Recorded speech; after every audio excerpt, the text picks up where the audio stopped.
मेरा नाम डॉक्टर सोनिया वासिफ है।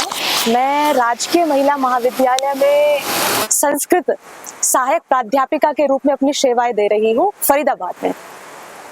पिछले 2 दिन से आप पार्टिसिपेट कर रहे हैं, पहली बार या इसकी पहली आई और क्या एक्सपीरियंस है, क्या आपने सीखा है, क्या अनुभव रहा? एक्चुअल में मैंने पहले भी यह शिविर अटेंड किया था, परंतु इस बार जो अनुभव मेरे को हुआ है वो अनोखा है, थोड़ा अद्भुत है।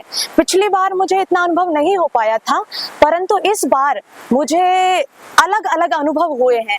जैसे पिछली बार का जो था तो बस मुझे लगा कि ये क्या है, क्या चल रहा है, मतलब कैसे हो रहा है, क्यों ये सब चिल्ला रहे हैं, क्यों रो रहे हैं। परंतु अब की बार मुझे ये सारी चीजें खुद अनुभव हुई और जिस दिन मैं आई थी उस दिन मेरे मन में बहुत सारे द्वंद्व चल रहे थे, बहुत सारे विचार चल रहे थे।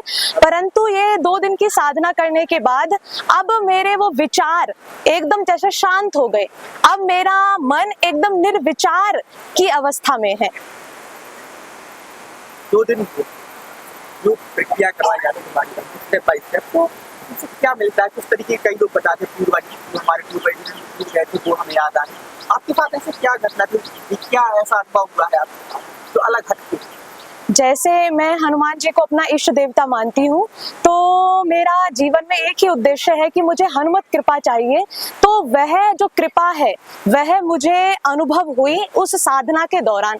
जैसे ही वो सब प्रक्रिया हो रही थी, गुरुजी ने जो जो चरण बताए, जो जो प्रक्रियाएं बताई, तो उस समय मुझे हनुमान जी का साक्षात ऐसा लग रहा था कि उनकी कृपा का प्रसाद मुझे प्राप्त हो रहा है। क्या कहेंगी आज दूसरा दिन, तो उसका आगे किस तरीके से निरंतरता आप बनाए रखें, क्योंकि वो तो सिखाया जाता है, उसके बाद आप निश्चित रूप से बहुत दुख भी हो रहा है कि कल विराम दिवस है, परंतु जो गुरुजी ने इतने व्यस्ततम समय में से हम सबके लिए यह समय निकाला है, हम सबको अपने उस ज्ञान से देने का उन्होंने जो कृपा की है, तो यह निश्चित रूप से मैं चाहूंगी कि अब मैं जीवन भर इस प्रक्रिया को चालू रखूंगी और इस साधना को मैं प्रतिदिन करना चाहूंगी। कुछ लोग जानना चाहते हैं एक लाइन में क्या कहेंगे, इसको मतलब सिर्फ नाम से जानते हैं आपको अनुभव? अगर मैं ऊर्जा संचय समागम के बारे में कहूँ तो यह अपने आप को जानने की एक प्रक्रिया है, जीवन जीने की कला है।